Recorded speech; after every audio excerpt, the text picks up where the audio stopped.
Welcome to Super Over Decoded, powered by IDFC FIRST Bank. Well, this is the first game of the series against England. Well, coming off that series defeat to Ireland, India must have been under a lot of pressure here. New captain, first series against Ireland, 2-0, losing that. So, yeah, you can understand. And this is going to be a tough one. 5-game series, first one here in Durham, Chesterton Street. Well, this is one of the biggest playing areas in the world. So, big ground, good batting surface. That is one thing. But the second important thing is Indian team. It just seems a little low on confidence after the Ireland series. And then also, when you look at them, they haven't got a lot of time preparing themselves because 20th they were in Chennai playing ODI against Afghanistan. Now, within 4-5 days, they've travelled, they've had one practice session, played in Ireland, travelled, did not practice between the 2 games in Ireland, then travelled to Durham, practice for 1 day and then play this game. So yeah, I mean, just quickly needed to adapt to themselves, which they found kind of wanted in Ireland. Application-wise, adapting to those conditions, to those game, to the ground dimension. I think that was a tough one. So here, looking at this, this is a better surface to bat on as compared to Ireland. So that's one thing. Secondly, they're playing against the more known commodity. Most of them they play in the IPL or they've played against each other, so they knew exactly what to expect from them as compared to Ireland, where there's a lot of unknown commodity. So that way, it was a much better India's in a much better situation in this series against England, and also the surfaces, because good batting surfaces suit England as well, and so does India. But one thing that Indian batters would have to keep in mind right through this series here in England, that you can't at times play the way that you play in India on 220, 240 pitches. Most of the pitches here would be around that 180, maybe 200, but then again, you got to be careful because of the overcast conditions, because at times there would be overcast conditions where the ball would do a bit. There would be grass, and the grass here is kind of tufty where the ball holds on a little bit. It'll be a little tennis ball kind of a bounce here. So that's the other thing that the batters have to be careful of and kind of learn from what they faced in Ireland and implement that during the series here in England. Before we move forward in this match, let's talk about something equally powerful: timing. In cricket, momentum builds when you extract maximum value from every over. And in finance, growth accelerates when your returns compound consistently. With IDFC FIRST Bank savings account, you earn monthly interest credits, not quarterly. That means interest is credited every month, giving you the power of monthly compounding. It may seem small in the short term, but over a long innings, that's what creates real difference. IDFC FIRST Bank makes your money work harder every single month.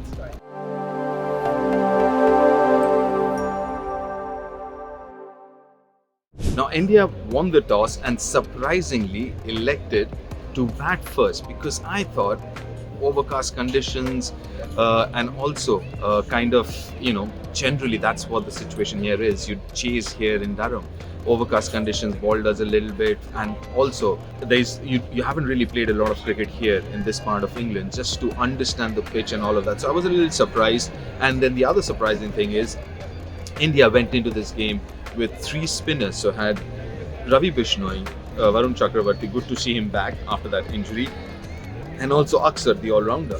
So that was a surprising bit. But then the other important thing is India batting looks a little depleted. If you have Harshit, who can bat, but him at number 8, I think Harshit at number 9 is perfect. At 8 is a position too high. But anyways, batted first. And good to see India in the first few overs, even though India lost 2 wickets in the first 2 overs, just scoring 6 runs. But it just seems like they were a little more mindful how they approached. But then I think that 1 over of Mahmood, I kind of changed everything with Abhishek. He started playing his shots and then suddenly realized it took a little while. The first couple of overs, he faced around, I think, 4 or 5 deliveries to understand the pitch a little bit, and then started batting according to the pitch. Went down the ground, sliced a few over point against the fast bowler, where they realized the ball's coming onto the bat a little better than what they were expecting or what they faced in Ireland. And that was really good. And that partnership with Shreyas and Abhishek was crucial, because India were down 2 wickets in 2 overs, a 6 for 2. Ishan Kishan, back-to-back games where he was run out. He was run out in the second game in Ireland, again run out here. Don't think there was a run, so that's something that he needs to really be a little more careful about, because he's in really good form. He's in good nick. We know how beautifully he's been batting in the last 4-5 months, but he needs to make it count. This is as good. This is suicidal, right? Runouts. So that's that. But then Abhishek, I thought, was absolutely brilliant. Couple of games. Last game he got some runs, but then this one was a very, very matured innings. I thought took his time, then picked bowlers. It's basically 2 overs that he picked where he got bulk of those runs that he scored. Then the other thing, Shreyas, who was under pressure, because let's not forget, this is a comeback series, or rather Ireland was. So he's making a comeback into T20 side, and on top of that, he's the captain as well. So he's captain, and also he's coming back. So there's a pressure of scoring runs to make sure that he's amongst runs, and then also leading the side. So it's a double whammy for him. So that's where I thought him getting runs was very important, and he got them. Initially, what helped, I believe, Shreyas Iyer was Abhishek. Abhishek scoring as quickly as he did allowed Shreyas to kind of settle down, play singles, and get off strike, get Abhishek on strike. And then when Abhishek went, he started batting more fluently. Obviously, wasn't a very fluent knock because India had lost 3 wickets, and you've got to keep in mind that Harshit is going to bat at number 8, Akshar, who's not in terrific batting form. So I think he played. It was a really good captain's knock where he took the responsibility of making sure, especially in that middle overs when Abhishek got out. So he made sure that he did not take too many chances. Him and Tilak. Tilak again scored, run a ball. We'll get to that. But especially with Shreyas, I thought that was a very, very important innings to kind of feel good, because we know what he can do. But at times when you're making a comeback, obviously the question mark is, whether you can cement your position as a player, as a batter, which I think this half century helped. And also the leader of the side. You want to set the tone, because as a leader of the side, if you're not scoring runs, you lose a little bit of that authority in the dressing room. But this innings was very, very crucial for Shreyas. Important one. Then we come to Tilak. For the last couple of years, Tilak has been batting at 3 and 4. But then in the last series and this one, he's batting at 5. That's a new position for him as far as Indian team is concerned. And it just seems like even this game he went run a ball. So it just seems like he's still trying to find the right tempo to bat at 5. He's still a quality player. But then the idea is he's got to find that tempo quickly, because in this game also he went run a ball. So, and batting at 5 you can't afford to. But it did help in the situation that India had lost early wickets, and then in the 9th to 13th over you needed to consolidate so you can go harder at the back end. You didn't want to lose wickets then, and that's been the story. But that's what I felt. I think going forward, Tilak's strike rate has to improve. He has to find a way to score more runs in those middle overs at number 5, find the right tempo. In the end, again, as I mentioned before, India batting looks a little thin. And that was again, at one stage I thought India should get to 200, but then lost a couple of quick wickets with Shreyas gone, managed only 189. But I thought 189 was par score here, a score which I think England would have been happy and India would be happy, especially losing those 2 early wickets. But yeah, so 189 is what India got.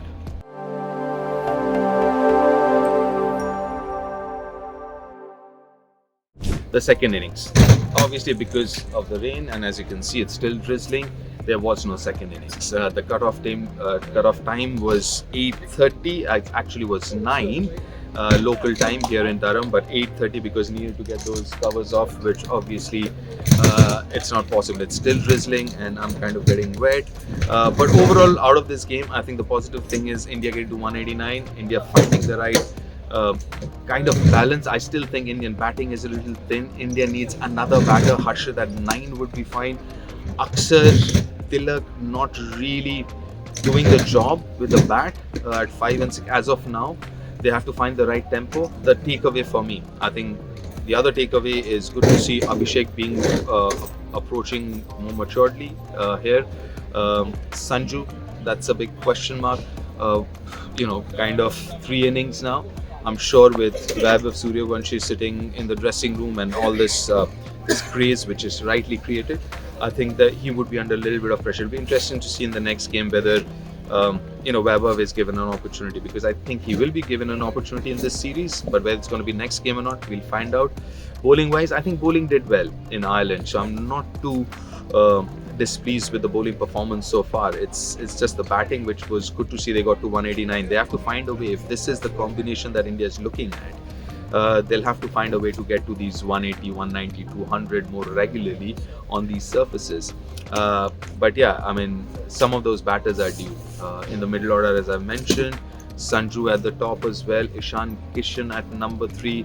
I think those are important places. And once they start scoring runs, I think India will be more consistent getting those 180 to 100s. But till then, because this has been called off, that's it from Durham, and looking forward to the next one in Manchester. Hopefully Indian team will only build from here. This is a new captain, a captain which hasn't really started the tenure as well as he would have liked, but then a captain who has got some runs behind him in this game. I'm sure will be going into Manchester a lot more confident, both as a captain and definitely as a player.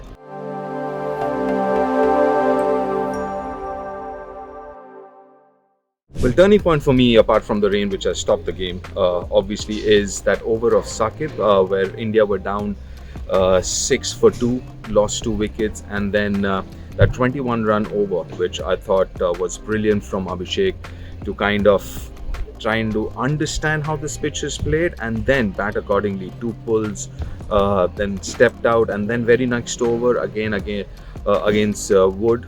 He got another, I think, 16-run over. I think those 2 overs just changed the whole complexion, because India was struggling 6 for 2 in the first 2 overs, and then counter-attacking innings, especially those 2 overs, Saqib and Luke Wood overs, where I thought Abhishek kind of counter-attacked and put England under a lot of pressure, Indian bowling under a lot of pressure, because at that point in time, it just felt like, it was going to be another tough evening for India. So for me, that would be the turning point.